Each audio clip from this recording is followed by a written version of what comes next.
A full car from a Turkish manufacturer. That was interesting to me. This is the new brand Togg, and we're testing the Togg T10X, the electric SUV. And Turkey is known as a base for many car manufacturers who have factories there, like Toyota, Renault, Ford, Hyundai.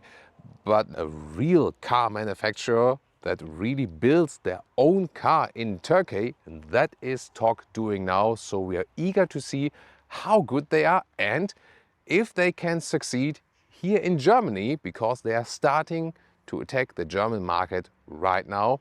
We're going to find out and drive it for the very first time today. Also, high speed, top speed on the German autobahn. That's what we do. With Thomas and Autobahn Fuel in 4K, full screen, full length.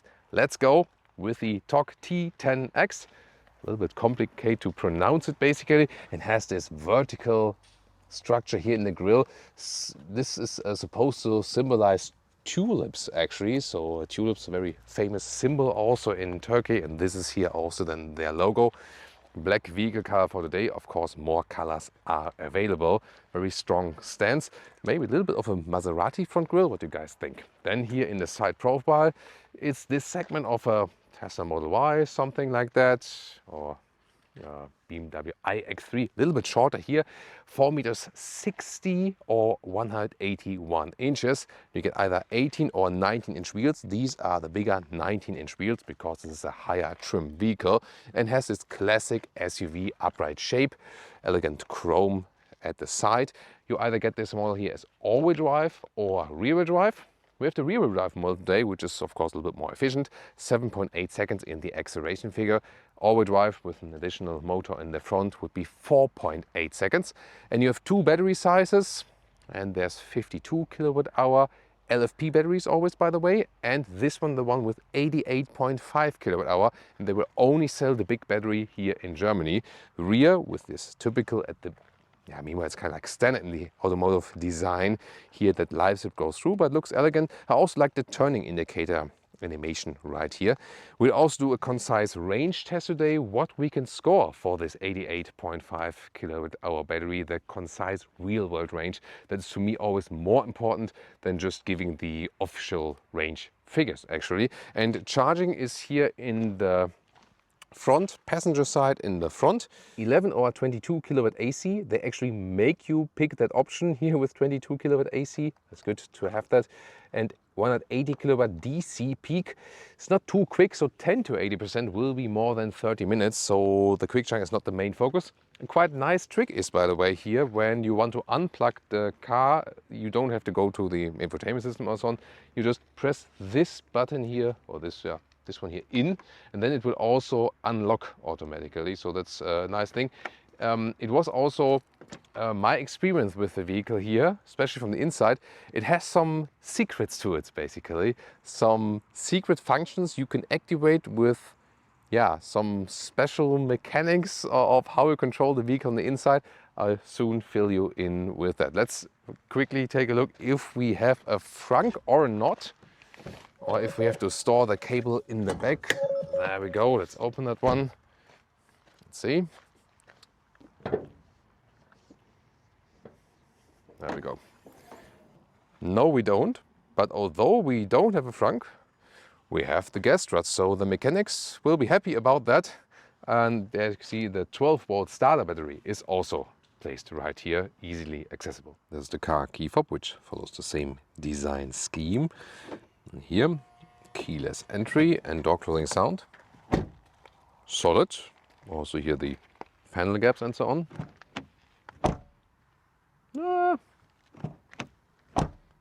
Rear door closing sound, maybe not the best. This is, there's always room for potential, right? But in the front, it's pretty cool and solid. Then inside of the doors here, it's also soft touch in the top part. Here also a nice structure, horizontal integration, classic window levers. Here I do miss the control for the side mirrors, but they have integrated it in another way. I can soon show that to you. No covering at the inside of the doors, but in a bright scheme. That's actually interesting. Meridian sound system, Togg entry sill badges here, then steering wheel, You do have capacitive controls here, which I'm not the biggest fan of, honestly. Yeah, at least for the volume and so on. It does give you some clicking feedback, at least. And here's standard for the indicators and the wipers and so on. Pretty cool here from a build quality that we always have a soft high-grade leatherette here on the dashboard. This is here a wooden style, but no real wood, but it looks pretty cool. Seats and steering wheel, both from a high-grade leatherette, so it's an animal-free car. In the Turkish entry-level version, it would also be fabric. Other than that, here then the high-grade leatherette, here at the side also with the perforation. Seat heating is available, seat cooling not. Then let's get inside. Shoe tab. And with 1.89 m, 6'2", still some headroom left right here. And this is here a glass roof, it's also an option. Not sure, depends on the market structure and if it's standard or not for the trim level. But I heard there will also be versions with just a fixed roof. So what you can do in the infotainment system, you can close the shade. However, I do miss a button right here that would just be easier. But they also put a lot of things in the infotainment system. And the logic behind that is a little bit like Tesla, that the founder of the brand also says that the car is supposed to be more a device, like a smartphone, than a car itself. I'm maybe too conservative to that. I'm still searching for buttons everywhere, you know. What about you? Tell me in the comments. Steering wheel, up and down, in and out. However, I would like if the steering wheel could be a little bit moved even towards me as a tall person and more down. So there's still fine. I can find a good position, but a little bit more out would have been even better to me. Now the cockpit of the Togg T10X. T10X, yeah. Very impressive, I have to say. So for two reasons. First of all, the screens. They are not like boom in your face because they pop up, but it's really wide, the integration. It is split between like one screen for the digital instrument, and then this is a whole second screen with a passenger department, so to speak. And there's more screen in the lower part. This is on the one hand easier accessible for the driver, but then of course you also have to look down. You can also have different apps. You can watch YouTube, for example, even while driving on the passenger screen. As soon as you look over as a driver, then the program actually stops.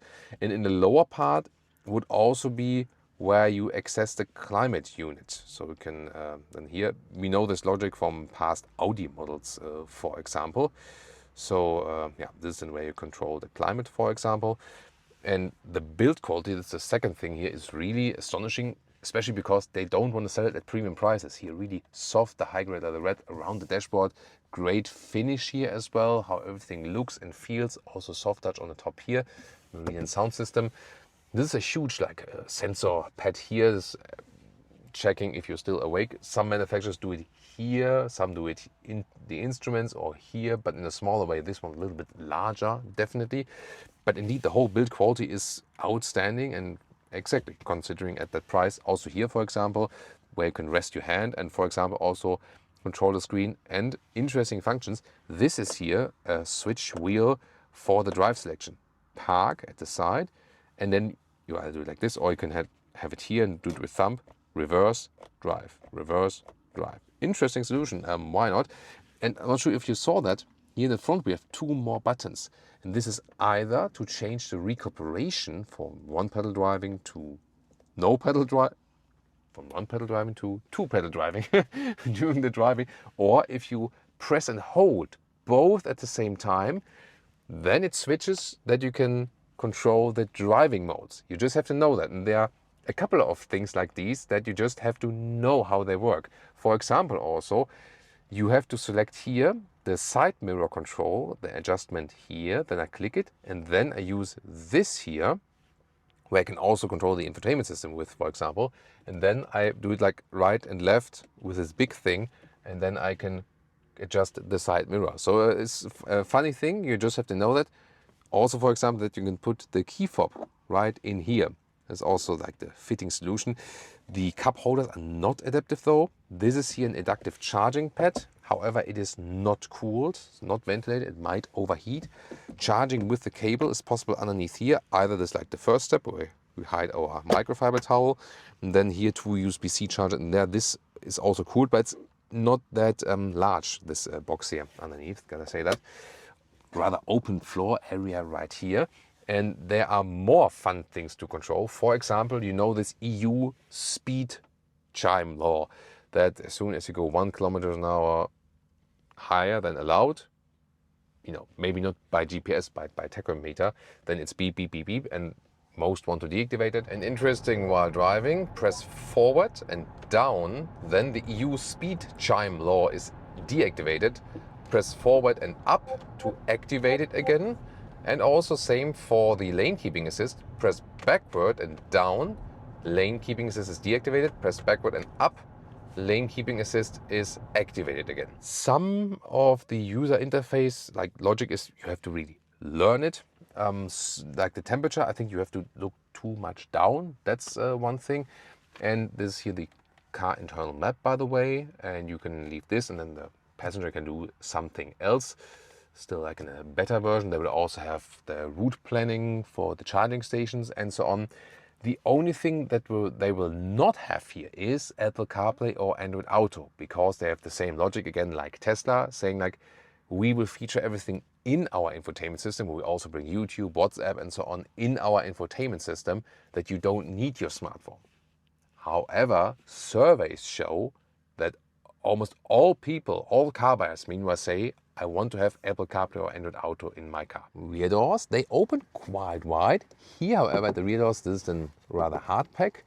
Then again, the structure right here and a soft touch leatherette, hard pack in the lower part. Then even floor, easy entry. The door also opens quite wide too. For example, installed child seats. And here the ISOFIX covers. These ones also fold up and down again like this. Same material quality for the rear seats. You can fold down this. Cup holders, not adaptive though. There's no adjustment for the seats. You can only fold them, or that's it basically. One USB-C charger here. Seat heating for the rear seats is also available in this highest trim. And then here, legroom still fits for tall adults. Headroom also exactly fits. So yeah, offering of space, I think exactly fits for at least 4 tall adults. Well, this area is quite wide, so I would say, yeah, this is also 5 adult proof. Trunk is at 440 liters. Let's check it out. Electric hatch. Then we have this cover here, which has rails left and right, so it's also a clean solution. This one also fits in vertically. It's a meter of 40 inches in width here, and the standard length is about 90 centimeters, 36 inches. Here you see it raises a little bit. Underneath, some more space, for example, also space for a charging cable, so that works. Here, you can see you have to fold it from the rear. I already did one half. So this here, 1.70 meters or 67 inches. You could also reach over here. That would theoretically also work like this, but no remote unlock. And then let's check out the height. And here at the highest point, it's like 30 inches or 76 centimeters. A car that comes to Germany has to face the Autogefühl Autobahn test. And here we are, German Autobahn. First time with the Togg T10X. This is a rear-wheel drive version. 50 to 120. Let's go.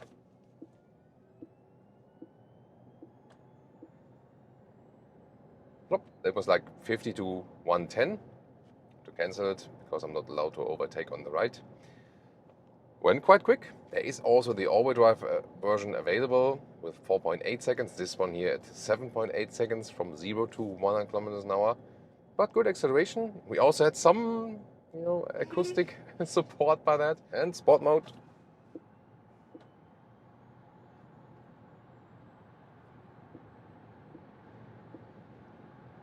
Let's go further. 140, 50, still quite silent. Now the wind noise picking up. 160. Let's see if we can get it to max speed. 180. Now it stops. 184, top speed. Still not too loud here, and it's fine, yeah. The car is not behaving too nervously, so that's interesting. Actually, and here, typical, let's say, traffic Autobahn speed so far, around 100 kilometers an hour, 60 miles an hour. Interesting beep sound the car is making.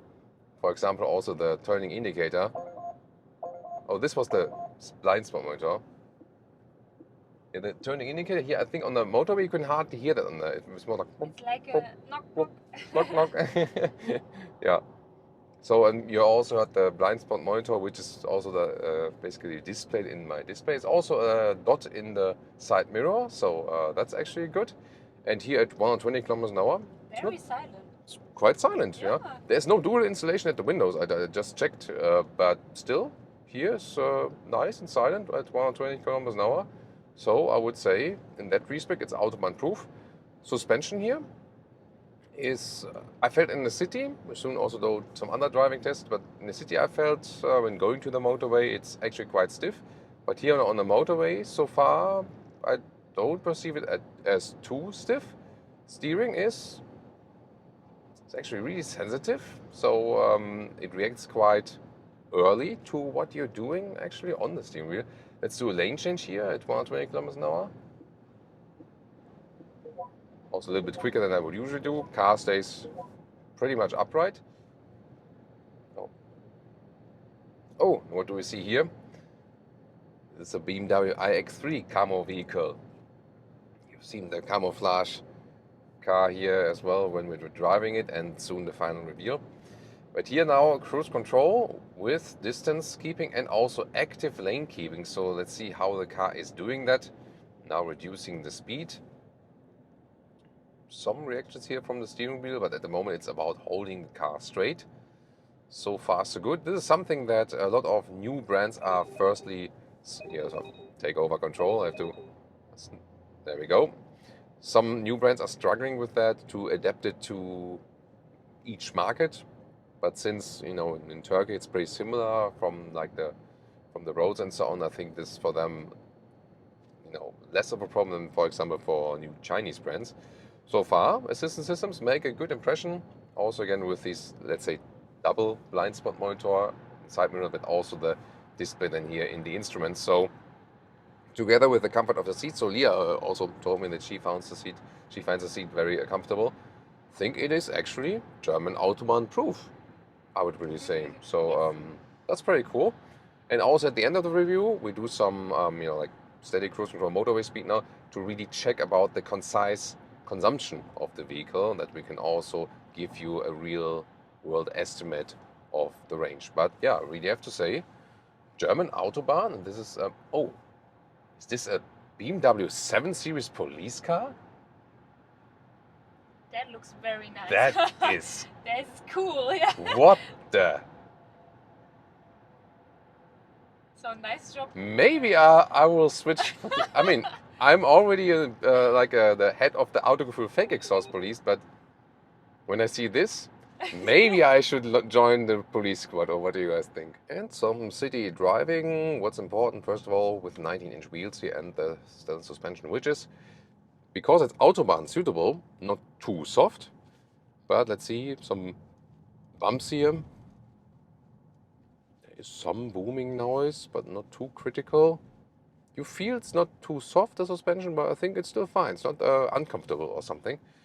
And then we can decide if we want to have like a classic car driving experience, or if we make the recuperation harder or strongest one. And you can see here it also comes to a full stop, so you can have a full one pedal driving here also in this vehicle. So it is autobahn suitable, but I also feel at home in the city. It's also not too big of a car. It's this segment which is among the most selling segments, because it's not too large, not too small. You still have enough space, but then you can still find a parking spot because it's not too long. So this car really serves a lot of different needs, so to speak, and it's also nice and agile in the city, actually. Oh, there's a police officer. Yeah. Maybe the one from the cool 7 series. He's just like, you know, okay, now I'm gonna have my lunch and then I'll hunt some more burglars in my cool 7 series police car or something like that. I'm still thinking about this. Yeah. Consumption on our test route, we did some motorway, also high speed as you saw, but also some city driving, countryside, so like a typical mix. And we ended up with 22 kilowatt hours on 100 kilometers, so that's 2.8 miles per kilowatt hour. That would mean a real world range here for the big battery of 400 kilometers or 250 miles. That is somewhat standard in the segment. It always depends on the driving profile. You can also consume less with it when you have a little bit less motorway share, when you drive a little bit slower, but we don't just want to give like a German typical average as for that. So as for efficiency and battery size, it's, you know, more or less comparable with the competitors. I would say even a little bit bigger in the battery size meanwhile than some of the competitors, so that's actually good, but it's not in the range of some other, like BMW iX3, the one is upcoming now, that will be also way higher in the range, however then also higher in the price, because they want to be very competitive with the pricing here. And by the day we shoot this video, the final prices are not out yet. I read some prices in Turkey and then translate them to euro, and they have a wide span between 40 and 70,000 euros. But they said with the big battery, and here in Germany, we can expect some 50,000 euro-ish prices, and the final prices will be revealed in the next days. You could maybe also comment on that then later on, and we can find out and update you, for example, the next time. They will also bring a small SUV. They will also bring a fastback, so a sedan style-ish vehicle. So they really want to attack also with different models. And I was especially surprised how good it handled on the German autobahn, even at high speeds. And that is something that especially all new brands have so far not mastered that well in comparison. That was the most astonishing thing to me here today. What do you think about the Togg T10X? Would you buy one? Looking forward to your comments and join us for more competitors.